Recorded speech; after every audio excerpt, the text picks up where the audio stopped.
Deuteronomy chapter 23. No one who has been emasculated by crushing or cutting may enter the assembly of the Lord. No one born of a forbidden marriage, nor any of their descendants may enter the assembly of the Lord, not even in the 10th generation. No Ammonite or Moabite, or any of their descendants may enter the assembly of the Lord, not even in the 10th generation. For they did not come to meet you with bread and water on your way when you came out of Egypt. And they hired Balaam, son of Beor, from Pethor in Aram Naharaim, to pronounce a curse on you. However, the Lord your God would not listen to Balaam, but turned the curse into a blessing for you, because the Lord your God loves you. Do not seek a treaty of friendship with them as long as you live. Do not despise an Edomite, for the Edomites are related to you. Do not despise an Egyptian, because you resided as foreigners in their country. The 3rd generation of children born to them may enter the assembly of the Lord. When you set up camp against your enemies, keep away from everything impure. If one of your men is unclean because of a nocturnal emission, he is to go outside the camp and stay there. But as evening approaches, he is to wash himself, and at sunset he may return to the camp. Designate a place outside the camp where you can go to relieve yourself. As part of your equipment, have something to dig with, and when you relieve yourself, dig a hole and cover up your excrement. For the Lord your God moves about in your camp to protect you and to deliver your enemies to you. Your camp must be holy, so that he will not see among you anything indecent and turn away from you. If a slave has taken refuge with you, do not hand them over to their master. Let them live among you wherever they like, and in whatever town they choose. Do not oppress them. No Israelite man or woman is to become a shrine prostitute. You must not bring the earnings of a female prostitute or of a male prostitute into the house of the Lord your God to pay any vow, because the Lord your God detests them both. Do not charge a fellow Israelite interest, whether on money or food or anything else that may earn interest. You may charge a foreigner interest, but not a fellow Israelite, so that the Lord your God may bless you in everything you put your hand to, in the land you are entering to possess. If you make a vow to the Lord your God, do not be slow to pay it, for the Lord your God will certainly demand it of you, and you will be guilty of sin. But if you refrain from making a vow, you will not be guilty. Whatever your lips utter, you must be sure to do, because you made your vow freely to the Lord your God with your own mouth. If you enter your neighbor's vineyard, you may eat all the grapes you want, but do not put any in your basket. If you enter your neighbor's cornfield, you may pick the ears with your hands, but you must not put a sickle to their standing corn.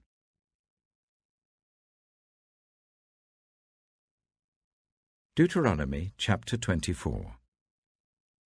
If a man marries a woman who becomes displeasing to him because he finds something indecent about her, and he writes her a certificate of divorce, gives it to her, and sends her from his house, and if after she leaves his house she becomes the wife of another man, and her second husband dislikes her, and writes her a certificate of divorce, gives it to her, and sends her from his house, or if he dies, then her first husband who divorced her is not allowed to marry her again after she has been defiled. That would be detestable in the eyes of the Lord. Do not bring sin upon the land the Lord your God is giving you as an inheritance. If a man has recently married, he must not be sent to war or have any other duty laid on him. For 1 year he is to be free to stay at home and bring happiness to the wife he has married. Do not take a pair of millstones, not even the upper one, as security for a debt, because that would be taking a person's livelihood as security. If someone is caught kidnapping a fellow Israelite and treating or selling them as a slave, the kidnapper must die. You must purge the evil from among you. In cases of defiling skin diseases, Be very careful to do exactly as the Levitical priests instruct you. You must follow carefully what I have commanded them. Remember what the Lord your God did to Miriam along the way after you came out of Egypt. When you make a loan of any kind to your neighbor, do not go into the house to get what is offered to you as a pledge. Stay outside, and let the neighbor to whom you are making the loan bring the pledge out to you. If the neighbor is poor, do not go to sleep with their pledge in your possession. Return their cloak by sunset, so that your neighbor may sleep in it. Then they will thank you, and it will be regarded as a righteous act in the sight of the Lord your God. Do not take advantage of a hired worker who is poor and needy, whether that worker is a fellow Israelite or a foreigner residing in one of your towns. Pay them their wages each day before sunset, because they are poor and are counting on it.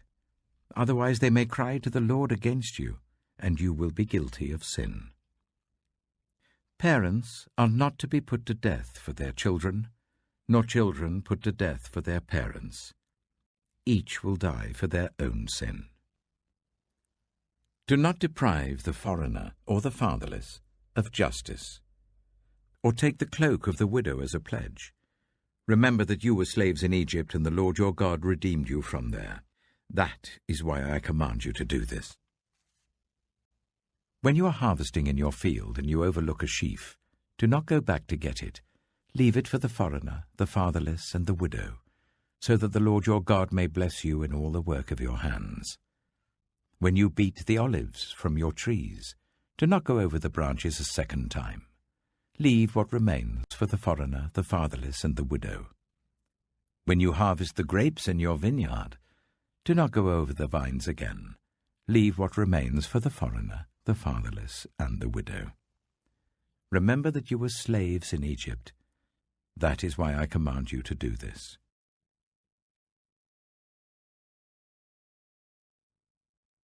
Deuteronomy chapter 25. When people have a dispute, they are to take it to court, and the judges will decide the case, acquitting the innocent and condemning the guilty. If the guilty person deserves to be beaten, the judge shall make them lie down and have them flogged in his presence with the number of lashes the crime deserves. But the judge must not impose more than 40 lashes. If the guilty party is flogged more than that, your fellow Israelite will be degraded in your eyes. Do not muzzle an ox while it is treading out the grain. If brothers are living together and one of them dies without a son, his widow must not marry outside the family.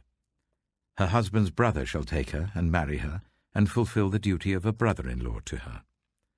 The first son she bears shall carry on the name of the dead brother, so that his name will not be blotted out from Israel. However, if a man does not want to marry his brother's wife, she shall go to the elders at the town gate and say, "My husband's brother refuses to carry on his brother's name in Israel. He will not fulfill the duty of a brother-in-law to me." Then the elders of his town shall summon him and talk to him.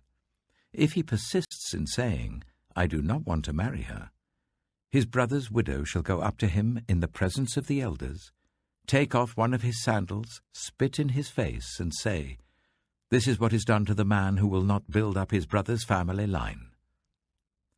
That man's line shall be known in Israel as the family of the unsandaled. If two men are fighting, and the wife of one of them comes to rescue her husband from his assailant, and she reaches out and seizes him by his private parts, you shall cut off her hand. Show her no pity. Do not have two differing weights in your bag, one heavy, one light. Do not have two differing measures in your house, one large, one small. You must have accurate and honest weights and measures, so that you may live long in the land the Lord your God is giving you. For the Lord your God detests anyone who does these things, anyone who deals dishonestly. Remember what the Amalekites did to you along the way when you came out of Egypt. When you were weary and worn out, they met you on your journey and attacked all who were lagging behind. They had no fear of God. When the Lord your God gives you rest from all the enemies around you in the land he is giving you to possess as an inheritance, you shall blot out the name of Amalek from under heaven. Do not forget.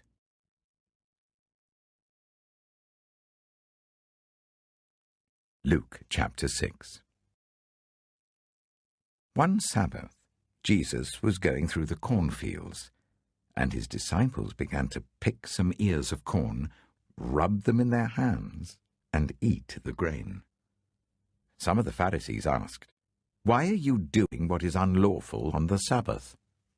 Jesus answered them, "Have you never read what David did when he and his companions were hungry? He entered the house of God, and taking the consecrated bread, he ate what is lawful only for priests to eat, and he also gave some to his companions. Then Jesus said to them, 'The Son of Man is Lord of the Sabbath.'" On another Sabbath, he went into the synagogue and was teaching, and a man was there whose right hand was shriveled. The Pharisees and the teachers of the law were looking for a reason to accuse Jesus, so they watched him closely to see if he would heal on the Sabbath. But Jesus knew what they were thinking and said to the man with the shriveled hand, "Get up and stand in front of everyone." So he got up and stood there. Then Jesus said to them, "I ask you, which is lawful on the Sabbath, to do good or to do evil, to save life or to destroy it?" He looked around at them all, and then said to the man, "Stretch out your hand." He did so, and his hand was completely restored. But the Pharisees and the teachers of the law were furious, and began to discuss with one another what they might do to Jesus. One of those days, Jesus went out to a mountainside to pray, and spent the night praying to God.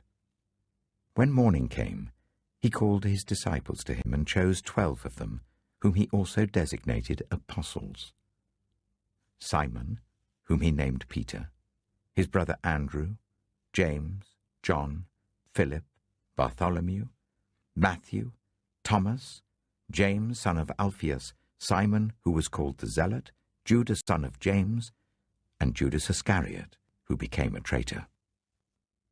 He went down with them and stood on a level place. A large crowd of his disciples was there, and a great number of people from all over Judea, from Jerusalem, and from the coastal region around Tyre and Sidon, who had come to hear him and to be healed of their diseases. Those troubled by impure spirits were cured, and all the people tried to touch him, because power was coming from him and healing them all. Looking at his disciples, he said, "Blessed are you who are poor, for yours is the kingdom of God. Blessed are you who hunger now, for you will be satisfied. Blessed are you who weep now, for you will laugh. Blessed are you when people hate you, when they exclude you and insult you and reject your name as evil because of the Son of Man.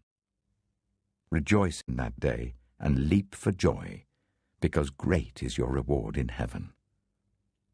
For that is how their ancestors treated the prophets. But woe to you who are rich, for you have already received your comfort. Woe to you who are well fed now, for you will go hungry. Woe to you who laugh now, for you will mourn and weep. Woe to you when everyone speaks well of you, for that is how their ancestors treated the false prophets. But to you who are listening, I say, love your enemies, do good to those who hate you, bless those who curse you, pray for those who ill-treat you. If someone slaps you on one cheek, turn to them the other also. If someone takes your coat, do not withhold your shirt from them. Give to everyone who asks you, and if anyone takes what belongs to you, do not demand it back. Do to others as you would have them do to you. If you love those who love you, what credit is that to you? Even sinners love those who love them. And if you do good to those who are good to you, what credit is that to you? Even sinners do that. And if you lend to those from whom you expect repayment, what credit is that to you? Even sinners lend to sinners, expecting to be repaid in full. But love your enemies. Do good to them, and lend to them without expecting to get anything back. Then your reward will be great, and you will be children of the Most High, because He is kind to the ungrateful and wicked. Be merciful, just as your Father is merciful. Do not judge, and you will not be judged. Do not condemn, and you will not be condemned. Forgive, and you will be forgiven. Give, and it will be given to you. A good measure, pressed down, shaken together, and running over, will be poured into your lap. For with the measure you use, it will be measured to you. He also told them this parable. Can the blind lead the blind? Will they not both fall into a pit? The student is not above the teacher, but everyone who is fully trained will be like their teacher.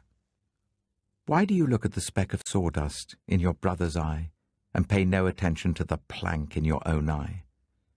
How can you say to your brother, "Brother, let me take the speck out of your eye," when you yourself fail to see the plank in your own eye? You hypocrite! First take the plank out of your eye, and then you will see clearly to remove the speck from your brother's eye. No good tree bears bad fruit, nor does a bad tree bear good fruit. Each tree is recognized by its own fruit.